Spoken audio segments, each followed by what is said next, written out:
Because you see, as a child, our parents teach us right and wrong. As a child, the parent says, okay, don't touch that fire. It is hot.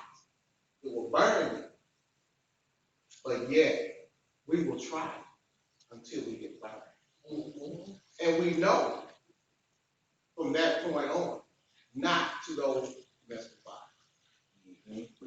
But now, as we get older, I have gotten older, and I have the right to say I'm grown, I'm a teenager. So now I still know right from wrong, but yet I still find myself doing what I know that I shouldn't do. All right. Why did I cheat? Knowing that it's wrong. Why did I lie? Knowing that God's commandment says, thou shalt not lie. Why should I steal? Why should I do drugs? Why should I drink? These are some of the things that I found myself fulfilling the lust of my flesh. Right. But see, I had to ask my mom one day. I said, Mom, I got a car, I got an apartment, I got a motorcycle, but something is missing. And she said, son, you're missing Jesus. And see, now I look back on my life and I see some things that's going on in the world today. And we are trying to fulfill, it's like you take a cup and you poke holes in it. And you put water in it, it will fill up, but it will become empty. And see, we fill ourselves with the things that we think are going to replace Christ. But we end up doing things over and over again, not getting the fulfillment that we need. We have young children that's out there, young ladies in clubs turning up, get pregnant, not trying to be young women to bring their other young women up in the right manner. We have young men that pants hanging, stealing, robbing, killing, cheating. We don't have to do these things. But somewhere we went wrong. Somewhere we keep thinking the things that we are doing, which is like feeling ourselves, we're still not happy. And we continue to do these things. Why do I have to do what I know I should not do? I don't have to. It's a choice. Yeah. All right. It's a choice. God gives us a freedom of choice. But now we have been raised and came into the world. The world is a beautiful world to live in. It's not the world that God created. It's the things and the people in the world we are creatures of habit. Some things that the flesh life becomes habit for it, and it feels good to it. So we want to continue to do it, continue to get this feeling, not knowing or even knowing that it's not right to do. Because for one, it's a sin. God says, thou shalt not lie. God says, thou shalt not cheat. God says, love thy neighbor as thyself. But yet we can love ourselves, dress up ourselves, give ourselves the finest foods. We will go in debt for ourselves, but yet we will not help another. Why am I doing what I know that I should not do? But God says to love one another, not despise one another. Why do when we leave out of church, we're talking about what the pastor said? He's not right about this, or he shouldn't have said this. Why do we backbite? Why do we backbite? Yes. See, these are the things that I found myself doing. All right. You see, and I can only speak on the things that I have had happen in my life. I am 52 years old. And if God blessed me to see 53, I will be grateful. To me, I shouldn't be here. This is not something that I said as a kid that I wanted to do. But growing up and making mistakes, all the times that I did what I should not do, God allowed me to get locked up on occasions to save my life, not knowing that God was in control all the times that I was out there in the streets. I wasn't protecting myself. But once behind them bars, I didn't know how he was using it.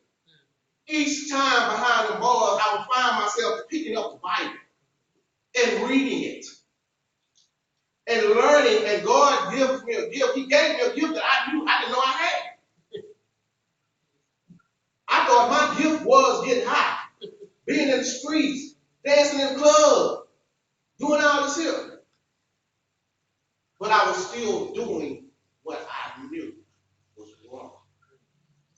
So now, each time I get locked up, I'm picking up the Bible, reading the Word, preaching to people, teaching people, praying with people. Come back out, back in again, I pick up the Bible, doing the same thing, repeating. But now, I can't tell you the last time I was like that. And God has allowed me to not just be used behind bars, it has transpired over to my house.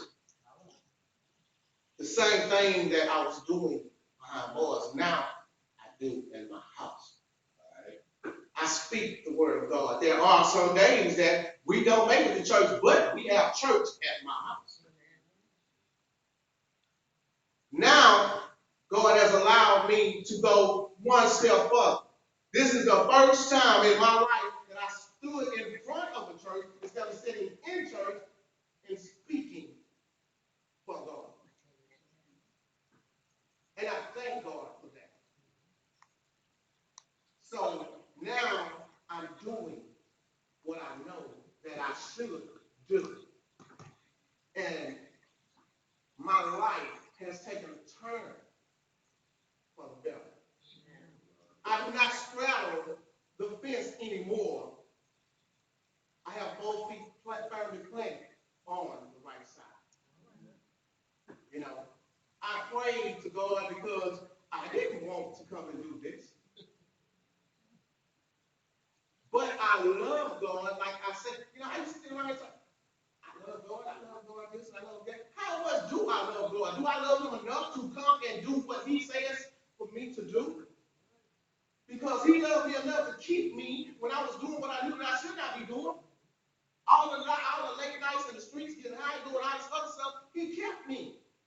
And I have seen so many of my classmates, homeboys, homegirls, cousins, friends, family, fall by the wayside that are way more healthier than me that wasn't living the life that I was living. So God has shown me favor, so it's now to give back what so freely has been given to me. And that is the gift of life on a day-to-day basis, that I have a chance to repair the wreckage of my past, to be able to give back to others so that hopefully they can see, well, if Michael can do it, knowing my past, I have a chance. See, now, I want to ask you something. When we do the things that we know that we should not do, it hurts us. Then when things are done to us, it hurts us. We cry because our feelings are hurt.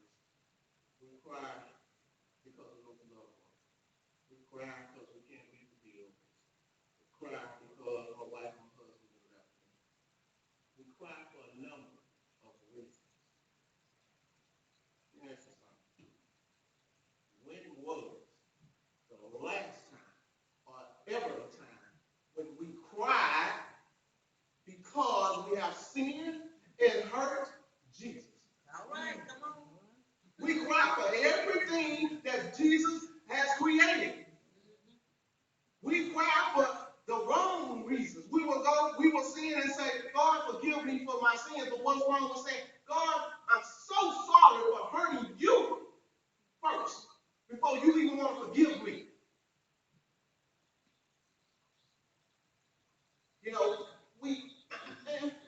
I see so much things so differently. And